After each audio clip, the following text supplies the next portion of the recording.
Yo, champion making. Welcome back to the Rocket Game Corner, and today I want to talk about the most relevant game of 2023. Is it that Starfield game which dropped a couple of days ago? Nuh-uh. Tears of the Kingdom? It wishes. No, today we're talking about that 2012 classic PlayStation Allstars Battle Royale, a very strange game that left me with a lot to say. Now, what I do want to preface this video with is that I do actually like the game. Kind of. Sort of. It's the kind of game that I feel generally positive about until I start to think about it at all. So, let's go into why. Oh, and also my friend Jake wanted it known that he thought it's great, so. Now first off, let's state the obvious. It's a Smash clone. It's a 2D fighter with franchise crossover characters that are either exclusive to the PlayStation or very closely associated with it. And that's important, as I will get to later. For now, I just want to establish that yes, it does play very slightly differently to Smash. The controls are slightly different. The way to take a stock is slightly different, but only slightly. It's Smash, and like Smash, there's an expectation that this is going to be a celebration of all things Sony, all things PlayStation. So why does everything look so cheap? I'm not exaggerating to say that I could teach someone to code these menu screens in about an hour. And as someone who is not great with image editing software, again, I could make these menus in under an hour. Most of these backgrounds, there are a few of them, but they are just a little concept art, and then only sometimes you'll get something going on in the background, like he actually has some fire behind him. The Killzone guy, I forget his name, Redak or something like that, he's got some blurring eyes, or glowing eyes rather, and then there's like a blur of snow in the foreground, and that's it. Now it's fine, it's serviceable, but this is the kind of game you'd expect Sony to invest in some bells and whistles. Now, the game does that usual thing for fighters for a story mode where you get a little cutscene intro, just tell you the character's motivation, you go through the fights, and then you get a little cutscene outro. And again, these are super cheaply made here. They're literally 2 or 3 still images, but at least they do get the original voice actors back to narrate the stories. But none of these stories make any sense, because it turns out there's some lore featuring this guy that is just never explained. I didn't even know who this guy was. I had to Google him. He's called Polygon Man. He's some sort of like old PR mouthpiece. That's a nice touch. That's a nice little reference to their history there, if he was in any way recognizable. And that's going to come up in a minute, but just to stick with more story mode for now, even with a new understanding of what the big picture is behind these fights that I had to look for outside the game, the individual character stories are just bad. They're complete nothing burgers. So, I'll give you an example. Ratchet & Clank story. It's that they're looking for some bolts. Okay. Now that has nothing to do with the Polygon Man plot about arbitrarily gaining power. Then they go on and have their fights, and then at the end they continue their look for bolts. It's just so dumb. Like, literally nothing has happened here. And that one is such a softball. Their games feature arena missions as a staple, so just base their fights around one of those, and it can still be a complete nothing story, but at least now it fits the series.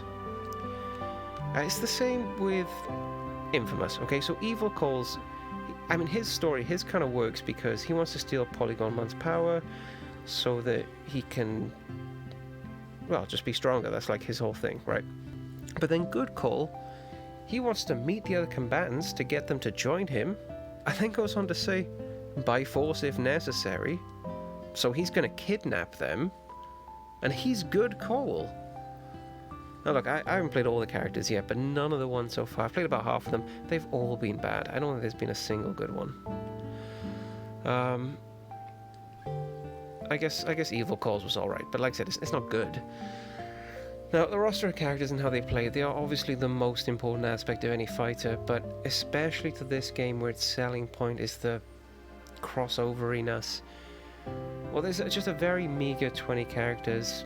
There's a couple more for DLC, but 20 isn't a bad start for this kind of game. The original Smash had like 6 or 8 or something. I don't remember. But again, this had to compete with the contemporary Smash, with its larger roster of mostly beloved characters, and also the Fire Emblem characters. So the 20 characters that it's bringing to the table had better be some real humdingers. And, well, look, the options are okay, but so many that are supposed to be their iconic characters are pulled from that gen. Now, I like Noriko, I like Drin Heavenly Sword, but other than being a launch title for the PS3, what's her claim to fame? I like Fat Princess, I liked her in Fat Princess, but again, that was just some little PS3 exclusive. Cole from Infamous, Sackboy from Little Big Planet, PS3, PS3, PS3, where is Crash? Where's Spyro? Where's Lara Croft? These are the characters that, yes, they've expanded cross-platform, but their history is with Sony and PlayStation. These are their legacy characters. So why is the guy from Dead Space here? I love Bioshock, I love my Big Daddy, but these were cross-platform releases for that gen. They're not PlayStation iconography. Two of the characters are from games I haven't even heard of. That's how iconic they are. And while I would have been okay with Good and Evil Cole as separate characters, that could have worked, but where is the infamous morality system that is clearly their idea for this? Well, that morality system gave them exclusive powers in their original games. But they play very, very much the same here. There's slight tweaks, but very, very much the same. And this roster is just too small for palette swaps.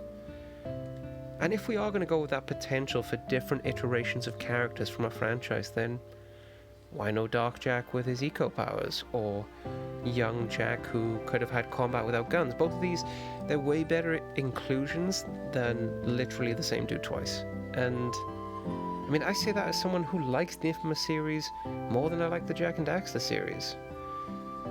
And I guess just one more thing I wanted to quickly mention is that, look, just about every fighting game, it has those little gimmick characters like the Surfbot in Marvel vs. Capcom or Pichu in Smash, where, like, yeah, you can play them and you can win with them, but there's a bit of a joke. That balance is very, very warped in this particular title, which is very clearly divided into combatants like Kratos and Dante, and non-combatants like Sackboy and Toru.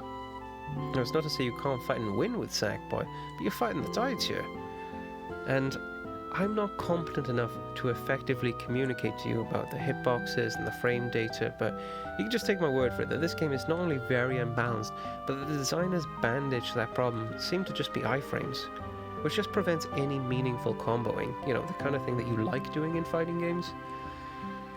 Now, you can still hit characters on the other side of the screen with almost no build-up. Let's keep that in, but we'll chuck in some more iframes.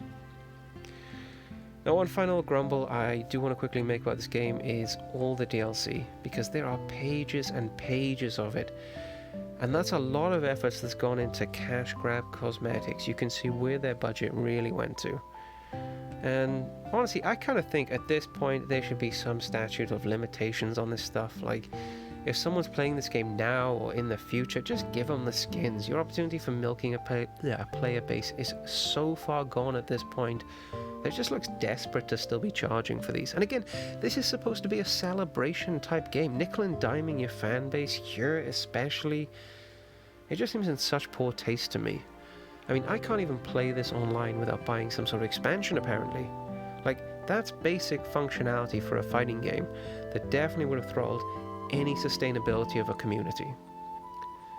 So, to wrap up, like I did enjoy playing this game for a few hours. I'm looking forward to playing it multiplayer sometime. Locally, obviously. And it's a very inexpensive game that I do feel is an important exclusive to add to a PS3 collection, for what it's at least intended to represent. But it feels like a knockoff, because it is a knockoff. It could have felt like a comparable game, at least a Brawl or one of the earlier titles, but it's very clear Sony just weren't that into their own heritage in the way that Nintendo are into theirs, and that's kind of because, judging from the roster, their heritage clearly isn't as strong. Now, that being said, it's definitely a way better game than that Nickelodeon Smash like from a couple of years back, and this game is the better part of a decade older, so, like, props for that. But I think this is going to be a game that is just always going to be left in the what could have been pile.